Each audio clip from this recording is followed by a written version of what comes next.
Welcome back to .NET Rocks. This is Carl Franklin. And this is Richard Campbell. And we're still here in the Fishbowl at Build and talking to some very interesting people Having today. a great time. Last day of the show. You Yeah. can see that. It was the attendee party last night, so we're all a little faded. We're a little garbled. Little Gibbled. Yeah. Is that the word you use? Yeah, Gibbled? I have used gibbled. Gibbled. I have been gibbled. I've also put up my hand and said I'm not qualified to supervise certain Yeah, times. nothing like that. No. But, we just have a little fun. Yeah, And it was a good night. Who knows? We're going to have some more fun right now. But Okay. First, we have this funny little thing we do called Better Know a Framework. Awesome. All right, dude, what do you got? I realize now that it's been a long time since I told the listeners exactly what Better Know a Framework is and what it means and how it started. What was it? The Daily Show, right? Was it The Daily Show, Better Know a District? Oh, that was Colbert. Was it did that. Colbert? Yeah. All right. So he walked around Washington, D.C. and talked to senators about things that they should know about their district. Right. And so, we use the .NET framework. So I thought, well, let's pull out something that we know about the .NET framework and just this little tidbit. Maybe it's a class, maybe it's a namespace, something that's hidden in there. And we went pretty much through all the cool stuff in the framework. And I was like, oh, okay, now what do I do? So I started looking around on the web for interesting things that are sort of maybe trending or interesting videos or articles or blog posts or whatever. And today I came up with a tool that Stack Overflow announced on May 9th in a blog post. And I'm going to link to the blog post, which links to the tool. But it's a Stack Overflow Trends tool. Oh, Now, really? check this out. This is really interesting. And this is what the blog post says. On a typical day, developers ask over 8,000 questions on Stack Overflow about programming problems they run into in their work. Which technologies are they asking about, and how has that changed over time? And today we're introducing the Stack Overflow Trends tool to track interest in programming languages and technologies based on the number of Stack Overflow questions asked per month. And, one could argue that may point out things that you should avoid because they're complex and people can't figure out, right? if it just keeps going If up it and keeps up going and up and up, that doesn't mean that it's more popular. Yeah. It might mean that it's more difficult, Yeah. right? But anyway, I think it's really, really cool that, they show a couple of graphs over time from 2009 to 2017. You can clearly see that PHP went up for a while, and now it's coming down, and Python continues to go up, and Perl just crawls along the bottom. Dude, I found a graph for Flash and Silverlight questions. That's funny. Yeah, It big looks and- like a ski slope. Yeah, down A it goes. downhill ski slope. Yeah, that's okay. Very One that I interesting. wouldn't want to ski on, actually, because it's pretty jagged. Wait, you have Silverlight apps. I use one of your Silverlight apps almost every day. That's true, yeah, and it didn't die. Oh, weirdly How is enough. that? I don't Isn't know that how that's amazing? true. I don't Strangest know. thing. Well, anyway, this is a very cool tool. It's at least a very cool blog post that you could look at and discover some new things. So thanks, Stack Overflow. Good stuff. Awesome. Who's talking to us, Richard? Grabbed a comment off of show 1372, the one we did back in November of 2016 with Matthew Robbins, talking about mFractor as a way to build cross-platform mobile apps. mFractor? Remember mFractor? mFractor. Yeah. How could I forget? This was tooling to actually validate Xamarin code. It was a testing library. And Yeah, very interesting stuff. We've got a bunch of good comments on the show. This one comes from Brandon Paget, who said, I've not used Xamarin, but when I heard Carl mention the ritual he has every time he creates a new Xamarin project, so you've done that a bunch, I figured I would share with you guys a project that you might find helpful. It is a PowerShell generator similar to Yeoman called Plaster, and it's for project scaffolding. Nice. And it's a GitHub project, so open source. Anybody can tap at it. I'll include the link in the show notes here. It's not quite at 1.0. I've been using it for the past few months, and I'm really enjoying it. The people who started the project are David Wilson, who helps develop the PowerShell VS Code extension, and a PowerShell MVP named Keith Hill. And while it has its roots in PowerShell, it can easily be used for other types of projects, and it's been being used in a number of important C# projects. And we should also point out that is from 8 months ago. So by now, it's probably more robust. Hopefully, it's still moving along. Right? Yeah, it looks it. Yeah, contributions from just a couple of days ago. That's what I look for in an open source project. Yep, that's good. It's alive. It's alive. So, and Brandon's like, I use it for a lot of different project types. Well, thank you, Brandon. That's a good find. And like I said, we'll include it in the show notes, and hopefully it keeps moving right along. And a .NET Rocks mug is on its way to you. And if you'd like a .NET Rocks mug, write a comment on the website at .NETRocks.com or via any of our social media, because we publish every show to Facebook and Google+. And if you comment there and we read it on the show, we'll send you a mug. And definitely follow us on Twitter. He's at Rich Campbell. I'm at Carl Franklin. Send us a tweet. We wax our skis with them. We're going to need it to slide down that Flash and Silverlight Hill. Yeah. Don't go down the hill. Need the wax. All right. Let's introduce a couple of very smart guys today. Vikas Bhatia is the lead program manager for Project Rome, and Shawn Henry is the principal program manager for Project Rome. And what is Project Rome, you ask? Well, I'll tell you. Project Rome is a project code name for Microsoft's cross-device experiences platform using the Microsoft Graph. This toolkit, consisting of API sets on multiple development platforms, allows an app on a client local device to interact with apps and services on a host or remote device that is signed in with or receptive to the Microsoft account, MSA, or Azure Active Directory account on the client device. This allows developers to program cross-device and cross-platform experiences that are centered around user tasks rather than devices.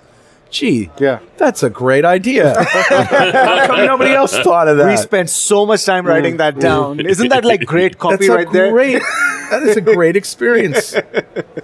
That is awesome. So, all right, so for the laymen who didn't really understand what I just said there, let's unpack Project Rome. Absolutely. So I'm Vikas. Thanks for having us here. First, we are super excited to be here, and first, congratulations to you guys. Like, we are big fans of you guys. So thanks for having us over. Thank you. This is awesome. Well, we wouldn't have a show without guys like you doing what you do. So thank you. So basically, what Project Rome lets you do is drive user engagement across apps, across devices, and across platforms at the very lowest level. Okay. It's if we look at the problem, and we would rather look at it as an opportunity rather than a problem, right? Which is, developers spend a lot of time building their apps, their services, getting them right. And what they're looking for is user engagement. Yes. The more engagement they get for their apps and services, the better they can serve their users' needs. Obviously, the better they can monetize. Yes. But the world that we are living in right now has evolved. Right? Like, previously we had a PC on every desk. That's where we started. Yes. Right? But now it is a PC on every desk, a phone in every pocket, a device in every home with a headless computer. There's a screen over there. Right. We have so many stats around device proliferation. I can never get that word right. Devices everywhere, right? And what's happened here is users keep moving between these devices constantly. Yes. Right? Like, we get up in the morning, we start our TVs to check out Good Morning America or Good Morning wherever you are. Yeah. But even then, we are on our phones. Right. You drive into work or you take public transportation. You're not supposed to be checking your phone while you drive, but you still check your phone while you drive. Right? You're constantly in front of a screen. I was coming up here with an elevator. I had a guy with me in the elevator. He whipped out his phone to check something for 10 seconds. Right. Yeah. Right? We are in front of our screens constantly. Yeah. What happens because of that, we are switching devices. We are doing our tasks across all of these devices. So the challenge is to make the experience seamless from one device to another. Keep the context the same from one device to another. So you're not actually using a device, you're using an app. Exactly. And the app is up there. Exactly. Like, if you think today, we keep adding more and more devices. We get phones, we get like these speakers, and we have smart TVs and everything. And our life just gets more and more complicated, each time you add one of these devices. Right. And what we want to do is make it so that your life gets simpler when you add one of these devices. And you just start thinking about the experience for you across all the devices that you're using. Sure. So this first occurred to me when we were interviewing something on a road trip from Rdio, the music streaming app. And the whole idea is that I'm at my desk and I'm listening to my playlist. And I hit stop or pause or whatever, and I go to lunch. And now I pull up Rdio on my phone. Guess what? I'm right in the middle of, I'm exactly where I hit pause in my playlist and in the song that I was listening to. And so where's the app? That's the question. Where's the app? Is the app on your desk? Is it in your phone? No. Yeah. It's in the cloud. It's bigger than any given device. Yes. Yeah, it's really interesting. It's a huge real. When you realize that, then it becomes this ephemeral thing rather than an app that's sits in a silo. Spotify has done that as well, right? Spotify has Spotify Connect. They let you manage all this. But all these companies have built their own infrastructure to make all this possible. Yeah. Right? And what we are providing with Project Rome is this platform that lets you manage all this. Oh, nice. Like even if you look at Office, right? If you open up PowerPoint, you have an MRU of what you did before. Yeah. You open a document, it tells you pick up where you left off. But even along the way, users have to remember to open up PowerPoint. Right. There is a user drop-off. Right. Right? Like as you switch devices, you switch between tasks, even reboots for that matter. A drop-off is a nice way to say hit the brick wall. Exactly. Right. It's kind of what you're doing. Boom. So at a very basic level, Project Rome aims to break down these silos between devices and drive up user engagement. Yeah. Which obviously as developers, we are former developers. Like that's what we want as developers. We crave user engagement. We want people to use the beautiful thing that we've slaved and built over, and we want this to happen. Now, if you think about it, it doesn't seem like that difficult a problem to solve, but I know there must be, otherwise you guys wouldn't have such a focus. But I mean, if you think about it, how as a developer I want to solve this, I would just put all of my state and all of my context on the server in some store somewhere, and it's all JSON and API driven. So just being able to query that state and being able to pick it up where you left off, no matter what the device is, doesn't seem like that big a deal. So what are the challenges in developing a system like that? Yeah, I mean, you see a lot of apps. I mean, that's what RDO did in that example. They kept all their state in the cloud, and so whenever you relaunch their application, you were really picking up where you left off. Yeah. But there's a couple things that we can do. We can make it really easy for developers to plug in, build their own framework instead of having to invest a lot of time building that cloud infrastructure. And then also we can kind of up level it. We can offer up surfaces in Windows, for instance, and in places like Cortana on iOS and Android, where we can offer those things up to the user like on your app's behalf, so they don't even have to go and find the document or find your app. We can offer it back up to them, as soon as they pick up their phone or as soon as they pick up their PC. So just more input places, more surface to like you said, to access the state. Like at Build, at the keynote yesterday, we showed a bunch of really cool new features as part of Windows to really create these new engagement surfaces. So we talked about Timeline, which is this new piece of UI that's an extension of Task View. So if you hit Windows Tab, you see all of your apps that are running right now, but you can also scroll down and you can go into the past and you can see all the things that you were doing in the past in this timeline view. And you can then, click on those and actually pick up where you left off. So you can go look, 3 or 4 days ago, I was working on this PowerPoint presentation.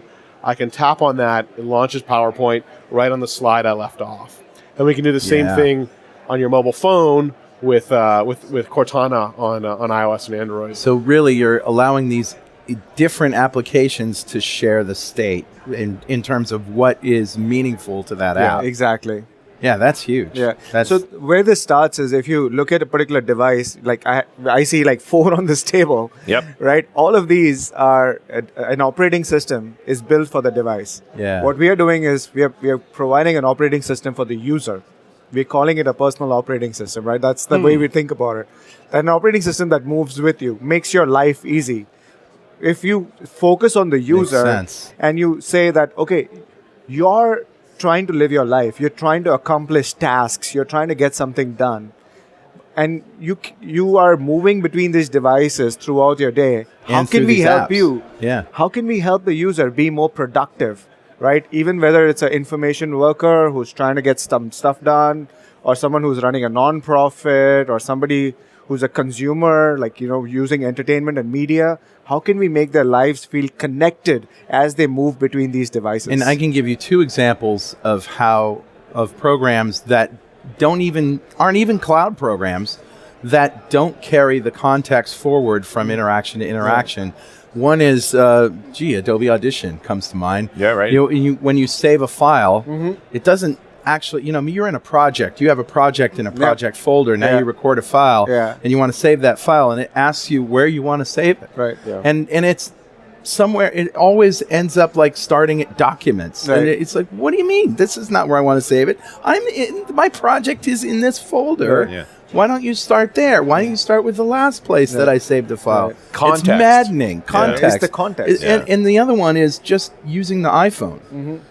I don't know if you know it, but the UI sucks. I mean, is that a technical term? Can we say that? Technical term, but the UI sucks. Let's say you're pulling up Gmail in Safari. Yeah. Who would do that? Nobody would do really? that. Who would do that? Nobody would do that. Yeah. But if you did, and you wanted to attach 6 photos, for each photo, there's 8 tabs. What? For each photo? That's like, the first one I pick, I want to attach a photo. Okay, now where is that from? My photo collection? Oh, okay. How about this? Now you pick your photo, and now I go back. I want to attach another one. Oh, do you want to go through all these stupid questions again? It's like the app has short-term memory loss. Right? Yeah, absolutely. So I think it's great. Like we can talk about sort of a use case of how Project Roam can help. Would that be useful? Yes. Yeah. Absolutely. Please. So I think it'd be great if we just talk through how Joe Belfiore talked about it in his keynote yesterday, except just in like words in a descriptive way. What he talked about was this person called Sherry. Like she's a designer, architect or something. Yeah. And she's at her Surface studio at work, and she's working on some PowerPoint document. Yeah. Right? And she gets up and he's like, okay, I got to run to a meeting. She grabs her laptop, she goes to that meeting. Yeah. And she's going to need that document that she just worked on. Right. So what happens then is Cortana in Windows shows her a notification that says, do you want to pick up where you left off? Great. That last document she worked on was right there. She clicks that, she's directly into it. No loss of context. Right. She works on the document. She closes it. She's out for lunch. She's meeting her client for lunch. She goes to her lunch, and then she has an Android or iOS phone. Within a certain time, Cortana throws like a notification on her lock screen that says, do you want to pick up where you left off? Right. That's configurable. But let's say she just opens up Cortana. In there, she sees that document right away. Yeah. She clicks that. If she doesn't have PowerPoint installed on that device, we will help the user install PowerPoint or just open up that document inside PowerPoint. Yeah. So what we've shown you is this connective tissue, this glue as the user moves between devices. The other important thing is we talked about PowerPoint. The developers listening to this should think about your app here, right? So what we're doing is we're not only driving user engagement, we're driving app acquisition, user retention, app re-engagement. Also on Android and iOS, we are driving app acquisition on Android and iOS. Right. You want these apps to be on all of your devices. Exactly. Right. So what we are doing is essentially helping developers just drive up engagement wherever the user is. Right. This is going back to that personal operating system. An operating system that moves with you, makes you productive. And Wonderful. to participate in that is all you have to do is use this user activity APIs. That's it. That's great. Hey guys, hang on 1 second while we pay the bills.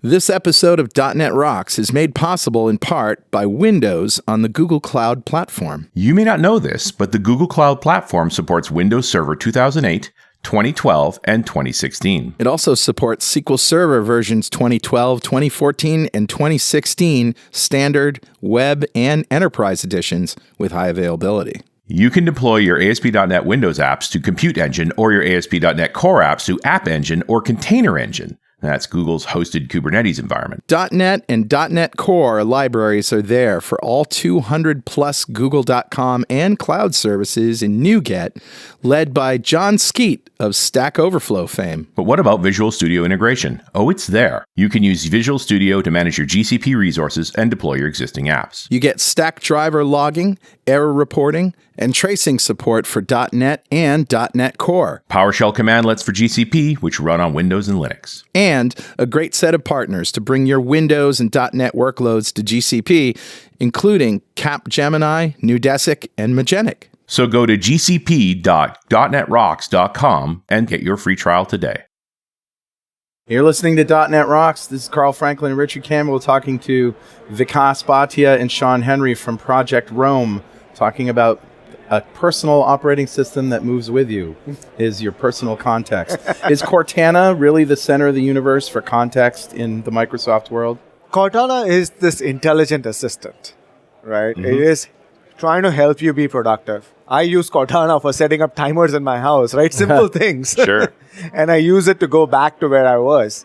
Yeah. And on Android and iOS, think about it as the assistant that moves with you on Android and iOS. Right. And even in Windows, right? Yeah. So we see Cortana becoming more and more useful to the user, obviously, over time. And I think, I can't remember the stat, but they said like millions of users are, like it has a really high retention now on a MAU basis. Mm-hmm. Yeah. Like the Cortana engagement is really going up. So we are tying these experiences into Cortana because it's a logical place to think about where the user should turn to get help. Right. Right? Yeah.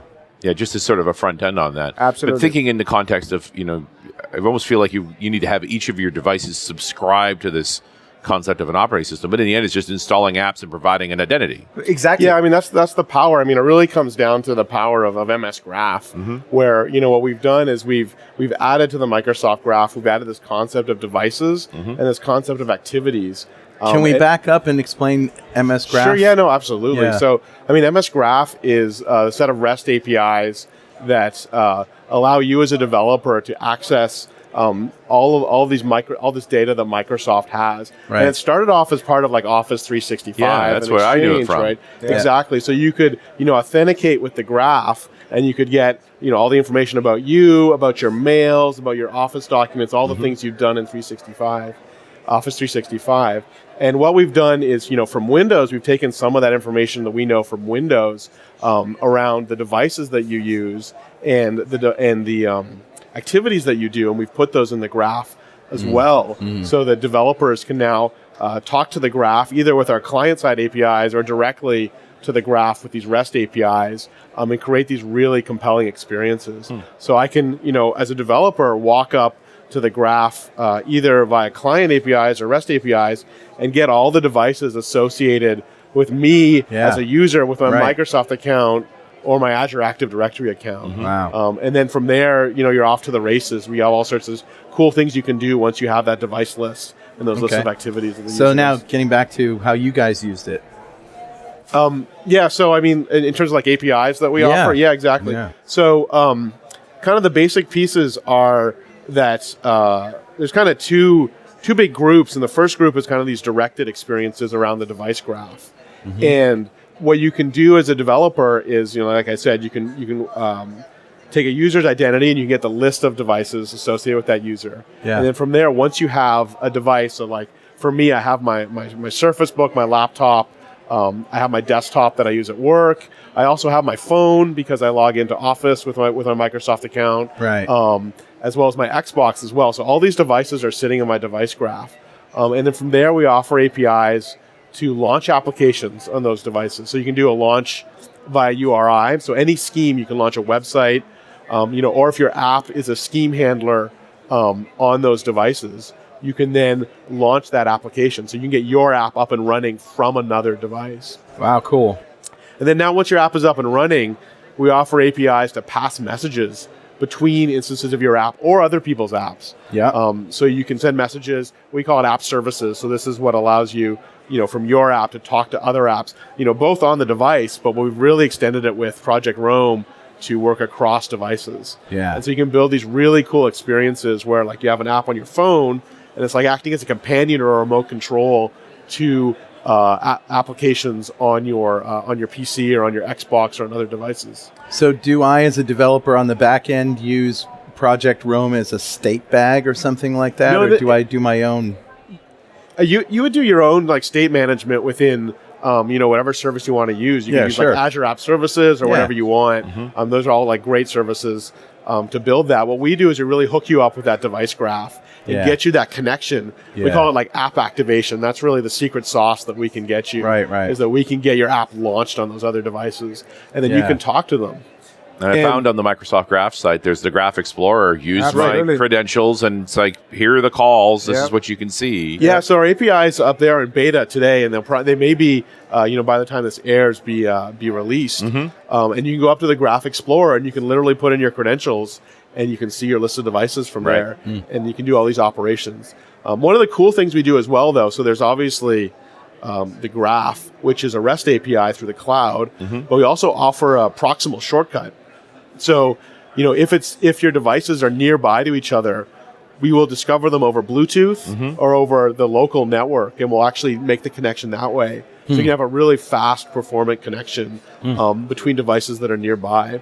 If you're using our client-side APIs. So, and this was, I think, something that was in the keynote as well, was that whole, you've emailed yourself a photo in order to get it from one device to another. Yeah, it happens all the time. So that was the Cloud Clipboard feature that we talked about. There's a lot of features that, when we were developing this internally, we started building a lot of really cool Windows features on top of it. Cloud Clipboard, Timeline, Cortana notifications, and it's just amazing that we were able to then take all this infrastructure we built and make it available to developers so they can build their own pieces on top of it. It's interesting, that Cloud Clipboard idea. Kent Alstad and I were talking about doing something like that as an app like 3 years ago. Sure, maybe. And we thought it was a great idea, but we never followed through. Like most things that goes through my brain, I say, geez, I should have done that. Yeah. But it's also, the context part of that matters. You guys already have, virtually everybody listening to this show already has credentials somewhere inside of this infrastructure as it is. So it's not making me jump through a lot of hoops. And I really appreciate the idea that enrolling a device, getting them on board, you got to keep that as low as possible, but still distinct. I'm not, because right away I'm sort of poking at, this is not just about devices I own, but I would really like to be able to, put it on a device I'm borrowing. Yeah, right. We think about that future of ubiquitous computing where stuff's everywhere. The idea, it's always been a question of, okay, my things are in the cloud, so I know I can bring my identity where it needs to go to. How can I temporarily insert what I need into this machine or phone, do my thing, and then have it all go away when I'm done? Yeah, there's. If you've looked at using like the Surface Hub, which is the big screen, very similar concepts there, where you kind of log in temporarily, your context shows up. And you're collaborating with people in a meeting, and all of their identities are collaborating on that device. And then you leave the meeting, and the device resets itself, and your identity is gone from there, and the next meeting comes in. Yeah, that's great. It's really, really powerful. But so I we're doing also stuff there.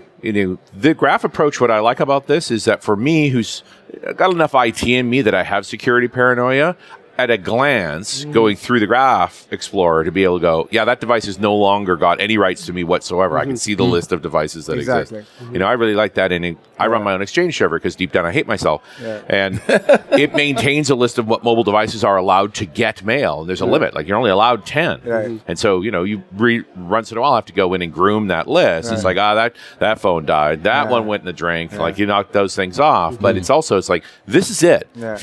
If you're not on this list, you've not been on this mailbox. And if you go to accounts.live.com, if you see your devices there, Yeah. that's the same device graph that we are running off. Yeah. Exactly. Yeah. Right? Yeah. So it's like we are consolidating all these assets that we've had as a company and really making it simple. So the same device directory that's there, we are integrating with Microsoft Graph, bringing in devices and activities in there, really making life simpler for the developer and making the user more productive. And you know that list of resources is always accurate and it's always up to date, and you don't have to synchronize them across your apps. But I also think there's a big picture here too, because I think back to Passport. Like and remember Hailstorm? Like, we've done this long enough, and the issue was the Big Brother effect. The People weren't ready effect. for it. Well, I don't even think it's that. I think you've presented in a way where you're empowering me to manage my information and my relationship with different kinds of equipment. And I don't know that was the language used back in the day.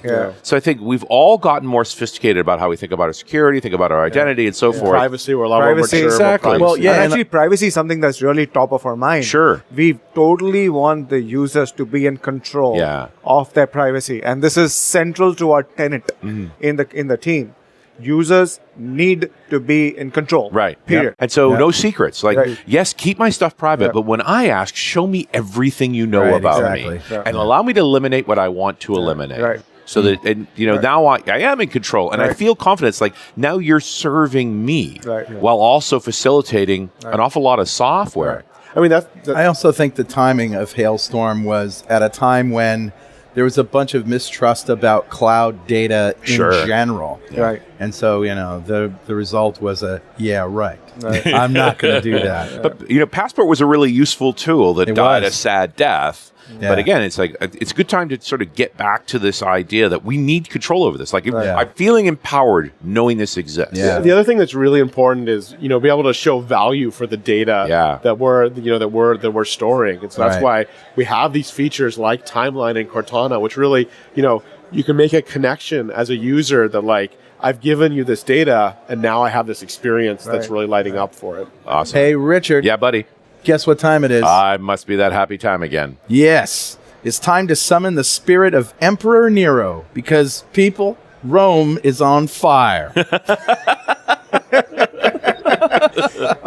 the Rome jokes. Where's my violin? It's a myth. The man did not play the violin. I know, but at least it's a myth. It is a myth. So you know what I'm talking about. Yes. And therefore, it's funny. It is funny. All right. Well, it's actually time to give away a D-Experience subscription from DevExpress to one lucky member of the .NET Rocks fan club.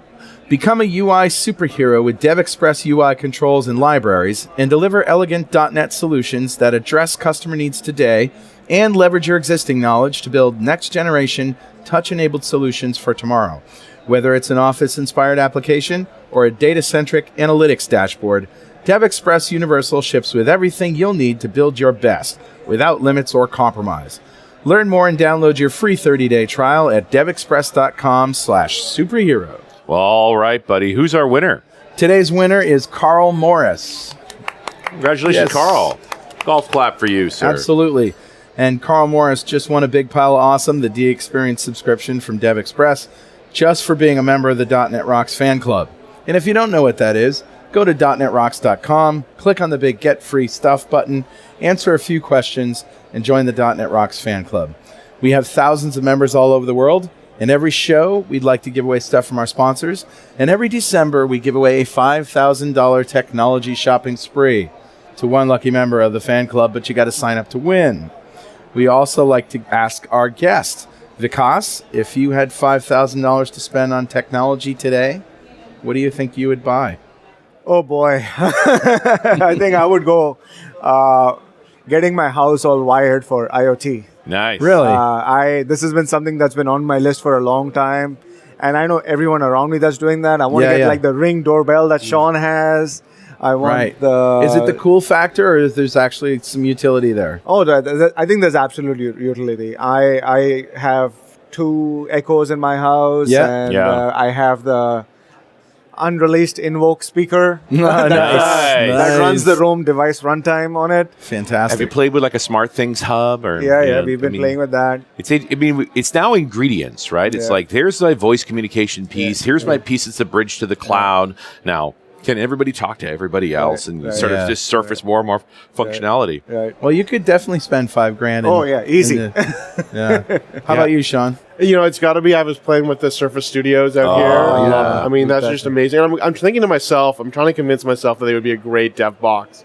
And I think they would be. I mean, just having that giant screen. What's the resolution of the screen? I don't know. A million by a billion. Nice. It is pretty high res. Yeah, the Surface Studio resolution, you're not wrong, 1,000,000 by 1,000,000. It's 4,500 by 3,000. That's incredible. Wow. That's amazing. Wow. And just a beautiful screen. And a too. 20-inch display. Yeah. Like, I have a 4K 43-inch. Oh, wow. And I like that because you don't have to scale it at all. It's like 120 DPI. That's right. This is higher resolution than that and less than half the size. Yeah. What brand do you have? That's a Dell. Dell Dell makes one. that 43-inch that's 4K. really good. I have nothing bad to say about that monitor. It's lovely, but it is very big. Yeah. The 28's a nice size, but you're going to have to scale your fonts, which it's 4,500 by 3,000, man. It's beautiful. But you get nice. those brilliant pictures. Like, it's just outstanding. And it's such a gorgeous device. I've been trying to justify my when code will look amazing, too. That's right. Yeah. It'll be beautiful.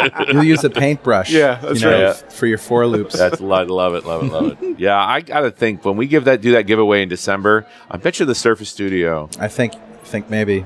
It might actually happen. Every time we've done this, we've done it 4 times now. Yeah, 4 or 5, I can't remember. It tends to be a developer's new machine. Sometimes it's a laptop, sometimes it's a desktop, but it's like, I want to do mobile development, I want to do Connect development. It's things like that. Very practical. I'm hoping someday somebody goes nuts. I've always hoped that somebody like, I want one of every mobile device. Because we can get a lot for $5,000. But that Surface Studio, you don't expect Microsoft to make something quite that pretty. Yeah, it is pretty. Very pretty. Inspirational machine. Yeah.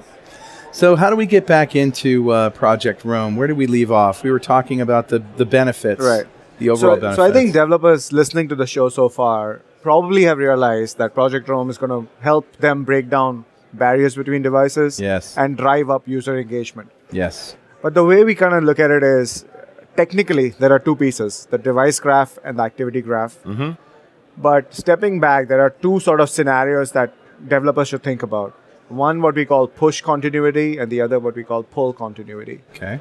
So with push continuity, the way to think about it is, I am doing something on my device right now, and there's a better device to do that on. Yes. And I can push that content onto that device. Okay. Right? So that's using our device. Does the user do that by device, or does your app do that? The user does that in the app built by the developer. The developer is using our SDK to discover the user's devices. Got it. And then uses good old launch URI async command with remote systems APIs, or uses the remote app services. So in the case of our document, and we pick up the laptop off the desktop machine, you say, I'm going to use my laptop, push this to my laptop. Absolutely. So or even think about, like, you have music playing on your Xbox in your house, and you're walking around and a song comes on you don't like. You pick up the app on your phone and use that app to say, skip to the next song or play this other playlist. And now you have a connective tissue between all of your devices that you're pushing content to. I do this all the time, but I use a technology called SD cards. I like your particular scenario because it's about timeliness. If that's not already set up, if I don't have that remote, like you're going to end up listening to that song anyway, right? Exactly. It's like one can only take so much Beastie Boys. Right. So the ability to do that quickly enough to save brain cells, I think that's important. Right. Yeah, right. Yeah, I mean, just reducing the number of clicks it takes to do something. Sure. It seems simple, but there's a cognitive overload that you got to think about. Okay, what do I got to do next? Right. What do I got to do next? If we can present that context to the user right away, I love that. Go back into it. So that was the first part, the push continuity. Right. Yes. Now the second part is the pull continuity, which is the user is still, as I said earlier, the Sherry example. Yeah. Right? She was doing something on her Surface Studio. She moves to a Surface Book. She pulls that continuity aspect from Cortana or from Windows Timeline. In that case, what the developer is using our user activity APIs that are going to be available in the fall creators update in Windows natively as user activity. Right. Right? Or using our REST APIs on Android and iOS through Microsoft Graph. Yeah. And it's very simple to use. We've actually done a couple of hackfests in Redmond with a couple of first-party apps. Okay. And it literally took like 20 to 30 minutes to plug it's pretty this simple. in. I mean, all you're doing as a developer is you're using this user activity API to kind of pass us deep links into your application. Right. So, you build a URI that we will then pass back to you as your application to get you back, deep where you are in your application back into the user's context. So this maybe lends itself better to apps that use resources that don't necessarily go to the cloud automatically, right? There's a lot of local stuff that you're using. Maybe there's some larger files. Maybe that you're working with MP3 files. Maybe you're working with video files, something like that you're not really going to just save to the cloud. And maybe this is that a good. This is really about kind of, if you think of like a playhead of the application or like the the actual link of where they are. Yeah. And we pass that around to all your applications, and then at that point, then it's once the app gets reactivated, We leave it up to the app to sort of provide the right context for the user. And if it's going to restore that session, maybe it is stored in the cloud. They can go and get it from their cloud service. But if it isn't, it can get it from your other machine, right? Potentially, yeah. I mean, they could go and use the device graph then to go look for that other machine and talk to the instance of your app on that other machine. And pull that data through. That's so cool. Especially if you're going across platforms and devices. You might need your iPhone to go, I better go get this app from the App Store because we want to pull this context forward. Now think about photographs. Like we take photographs with our phones. Yeah. Right. And if you want to access that photograph on your phone from your PC, call back to your phone, go get it from the phone. Right. Or it's you're syncing to some cloud service and you've got to go sort of figure that out. Right. And I have, as somebody who goes through like more than a phone a year, I often am not diligent enough on where I make sure my phones are writing their images to. So I have many photo stores that are kind of a mess. Exactly. So the other third piece that we haven't talked about much, the first two pieces we talked about, the push continuity and the pull continuity. Yeah. Those are single user scenarios. Right. Yeah. Right? This is the user interacting with his or her devices throughout the day. Now, the four of us, we are in a multi-user world, right? So let's go back to the keynote that happened yesterday. Alex Kipman, somebody that, I really look up to. Yeah. He talked about, the Cirque du Soleil. Did you guys catch that? Yes. That was so beautiful, right? It was. Like the three people together, building that stage together. We have APIs for that built on Project Rome called remote sessions. So that is actually built on Project Rome. Wow. Right. So what's happening there is the three HoloLenses together were in proximity, discovering each other, working on a common task, in collaboration with each other. Now, is that Wi-Fi they're connecting with? They are connecting over Bluetooth or Wi-Fi. Okay. And the transfer is happening over TCP, UDP.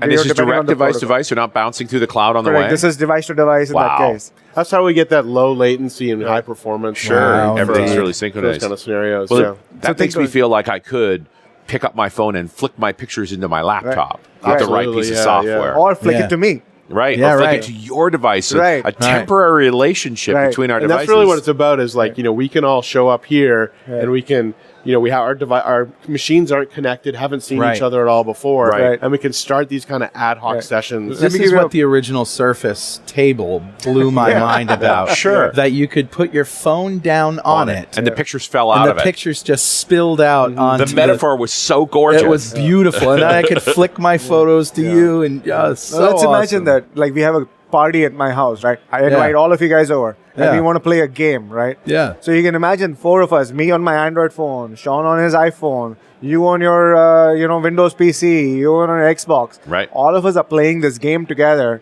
And really, we are now connected together doing a task that's really breaking down barriers. We've created a shared context for that one interaction. Exactly. And one of the nice things, that thing you mentioned with the Surface table, I bet you they wrote a lot of code to make that happen. Yeah. And, we wrote a lot of code to make this stuff happen, but then we've made it a platform. Right. And it's, it's literally most of the samples that have these experiences from the demos we show in our sessions are like 100 lines of code or less. Wow. The sample. Like it's just, we did a show a while ago about the Xbox Smart Glass. And I played a few games where your phone got incorporated into the game, right? So it's like you've got your controller, you're playing your game, and literally your phone rings, and it's a character from the game. That's so cool.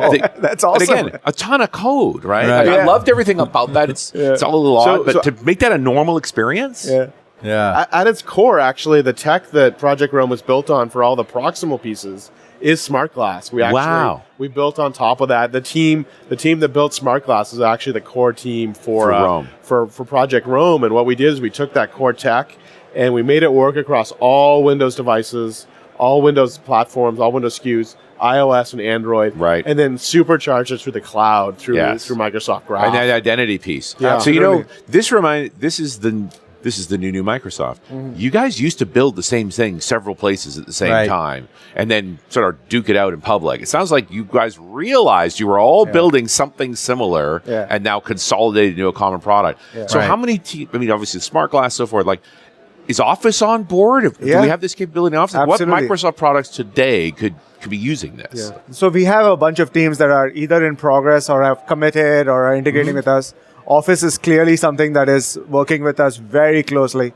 So you will see like the Office documents show up in the Windows timeline. You saw this yesterday in Joe Belfiore's presentation where Office is using our cloud clipboard to provide a native experience that's so cool. inside Office. We are working very closely with other first-party apps like Groove and Maps and Photos, right? All of us are on board. And I think you hit on this very important point about One Microsoft. Right. And we really believe that. We add in new pieces only when they are required. Right. And we go and leverage existing pieces. So going back, 5 minutes back when we said, you go to accounts.live.com, that's been on for, 5 years or something. Yeah. We leverage that existing service and brought it in, like, can those guys work with us? So we have people who are the first-party apps are using on top of us. We are using existing services. We are really the plumbers. We are bringing all these things together. We are connecting all these dots. And, we don't want the glory. We just want these guys to come and work with us. It's really amazing. In the past few months where we've been kind of prepping for what we want to show at Build, we'll go over to all the teams at Microsoft, like we talked about Grooves and Maps and Office, and we talk to them and they'd all be like, wow, this, we had this feature on our backlog, but we've never been able to get to it because it's been kind of too big. Right. And they see our platform and they're like, where have you been all my life? Right. It's like now it's just a piece of cake and we'll get this done in a couple, in the next iteration. And they're able to, we had to talk about Hackfest and they're able to get these things, wired into their application in just a matter of hours. Are you guys working with cognitive services at all? Yes, we are. You mean the intelligence services? Yeah. Yeah, That's so a new name. So actually, one of the pieces that we haven't talked about yet. What? A new name? A new name? How could that have happened? No, seriously, it's not cognitive services I don't anymore? know. Like, they keep changing these names on us. Microsoft is too big. Yeah. I'm sorry. Go ahead. One of the things that we haven't talked about actually is the schema.org payload that you can put in as a developer. Are you guys familiar with schema.org? Let me do a quick overview. Yeah, sure. You can go to http://schema.org. It's a collaboration between Microsoft, Google, and a couple of other been around for a while. Exactly. So in the user activity APIs, developers can provide us a schema.org representation of what their user is doing. Let me give you an example. Sure. Let's say that we are the user is listening to Taylor Swift, because there is really no other artist that the user should listen to.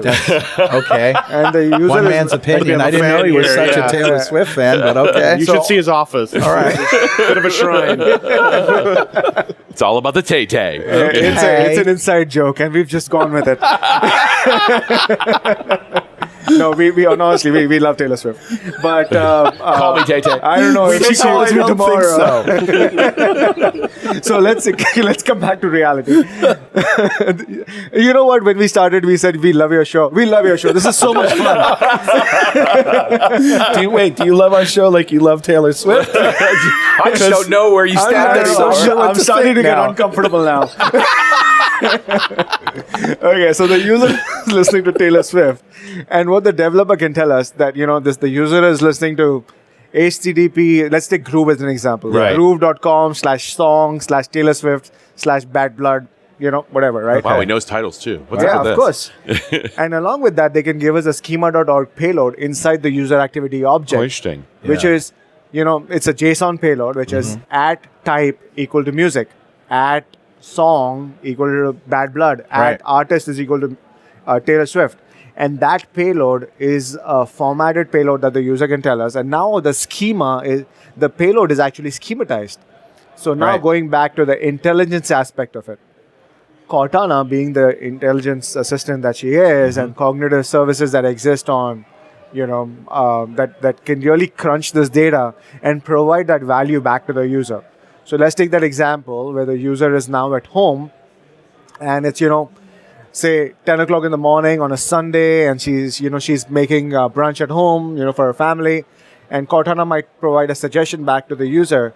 This is the time where you normally listen to the Taylor Swift radio. Right? And she clicks that, and that shows up on her phone, and now the device graph tells the user there is an invoke speaker 10 feet away from you. Do you want to play that on the invoke speaker? She says, okay. And now that connective tissue, breaking down barriers between devices, is actually working for the user. And guess what the developer got from it? App engagement. Right. Yes, right. User retention. And it all comes back to that. Yeah, Right. That's great. And that's when Dad comes into the room and changes the music to Beastie Boys. We clearly have our favorites, don't we?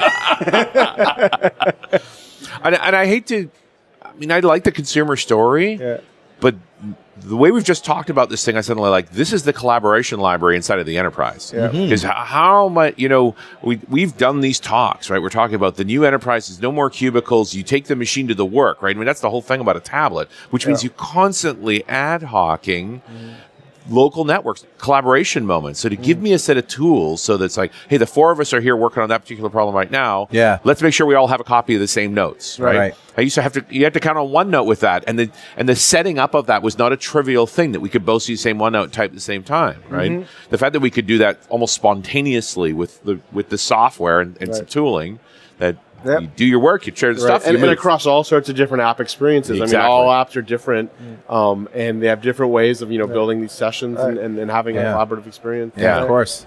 And this is actually not something that is just focused on multi-device, even on a single device. Like one of the experiences that we've built with Cortana is if you restart your machine, Cortana is going to give you a toast that says, "Do you want to resume where you were before you restarted?" Wow. That simple thing on the single device.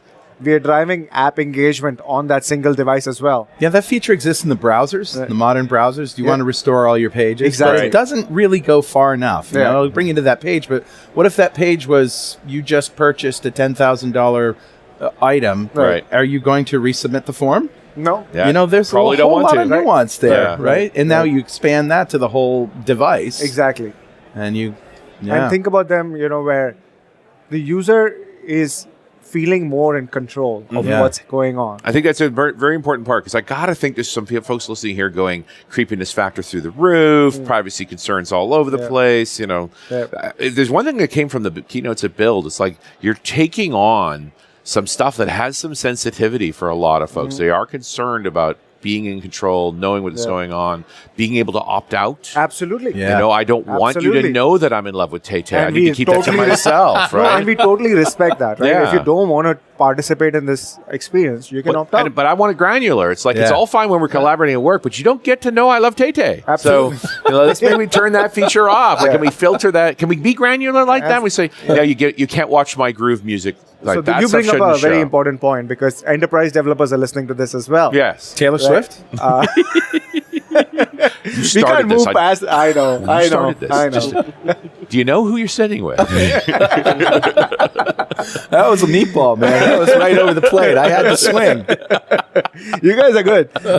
So, coming back to the enterprise developers, the way to think about it is there is a distinction between the enterprise identity and the consumer identity. Yeah. Enterprises are completely in control as well. Right. Right. So that enterprises own, whether they want this experience, enterprise, Yes. your AAD and MSA activities are kept separate. Yeah. Right. And all of this is in a very, very strong compliance boundary. Yeah. Right. And, We are doing everything I wear we the can. IT hat enough to know I have a responsibility as the operator of a network to know what's traveling over it, to maintain that within specific compliance guidelines. The company needs to manage the company data. There's no two ways about that. But personal devices have to be treated with respect. Yep, absolutely. Right. And we strongly believe that. In fact, we have done a lot of work to make sure that we are compliant, right? Yeah. And we have this responsibility, right, to make Yeah. sure that the users and the enterprises are feeling in complete control. And we can't allow this concern around privacy and so forth to stop this kind of development from happening. We just have to do it publicly enough. Absolutely. Honestly enough Absolutely. that we have confidence over it. So, and I just love the potential of granularity like Yep, that. absolutely. That we could these are the things I want to keep private. These are the things I'm willing to share. So Absolutely. where is Project Rome and how do we get this? http://project Rome. And it's on GitHub? It's on GitHub. It's all open source? It's not open source yet. Okay. But it's the binaries are available for you to download and start Okay. playing. We have on that GitHub page, we have our Android SDK that we provided an update to yesterday. Okay. We have the iOS SDK that we released yesterday. Yep. We have links to Microsoft Graph that you can go and check out the REST APIs. And obviously the Windows pieces are baked into the operating system. Right. We have samples there that you can go and play around with. And we are listening very closely to user voice. Yes. And actually, I ran into a developer yesterday who's been giving us feedback through GitHub. And he was like, you guys respond back to us within 2 days. Like, you guys are fast. You're like, yes, we are listening to you. Yeah. We are very much listening to developer feedback because we want to do this with the developers and do it right. Awesome. Absolutely. Well, Vikas and Shawn, thank you very much for sharing this with us. Our minds are blown. And that doesn't happen easily. Yeah, thank you. And as we said, we are big fans. Thank you for having us over. Oh, of course. Yeah, it's great. Yeah, Come back fun. sometime. Yeah. You Bring bet. a pie. Bring a pie. And Taylor Swift, I don't know. And a little music. Bring a little music. All right, folks. We'll see you next time on .NET Rocks.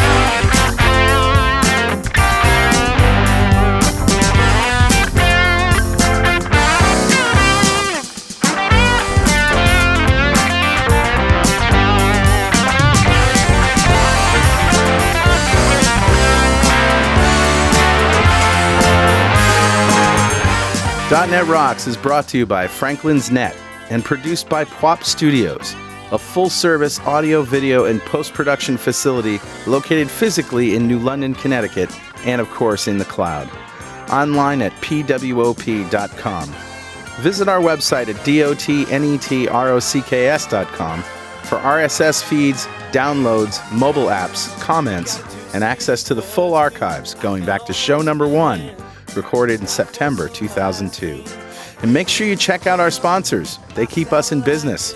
Now go write some code. See you next time. Got transmitter banned by the FCC. Yes, I'm a